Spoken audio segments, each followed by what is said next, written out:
તો આ તરફ વલસાડની વાત કરીએ તો વલસાડ જિલ્લામાં વરસાદી માહોલ જામી ગયો છે। ત્યાં વરસાદ વરસી રહ્યો છે, જેના કારણે વાતાવરણમાં ચારોકોર ઠંડક પ્રસરી ગઈ છે।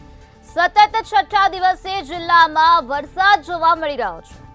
વાપી, ઉમરગામ અને આસપાસના વિસ્તારમાં પણ વરસાદ વરસ્યો, ત્યારે આજે ભારે વરસાદની હવામાન વિભાગ દ્વારા આગાહી વ્યક્ત કરવામાં આવી છે। વલસાડમાં મેઘ મહેર જોવા મળી રહી છે। સતત છઠ્ઠા દિવસે જિલ્લામાં વરસાદ વરસી રહ્યો છે। વરસાદ વરસવાના કારણે અત્યારે વાતાવરણમાં ચારોકોર ઠંડક પ્રસરી ગઈ છે।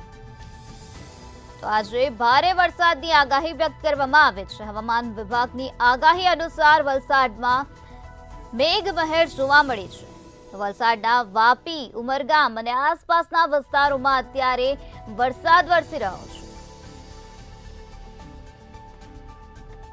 તો આજે સતત છઠ્ઠા દિવસે પણ જિલ્લામાં મેઘ મહેર જોવા મળી છે। ત્યારે આજ મુદ્દે વધુ માહિતી આપવા માટે આપણી સાથે સંવાદદાતા મયુર જોશી જોડાઈ ગયા છે। જી મયુર, વલસાડમાં સતત છઠ્ઠા દિવસે મેઘ મહેર જોવા મળી રહી છે, ત્યારે આજે પણ ભારે વરસાદની શક્યતા છે। શું છે વધુ માહિતી? જી ચોક્કસથી નિરાલી, વલસાડ જિલ્લામાં પણ વરસાદી માહોલ જામ્યો છે અને જિલ્લાની અંદર સતત છઠ્ઠા દિવસે વરસાદી માહોલ જોવા મળી રહ્યો છે।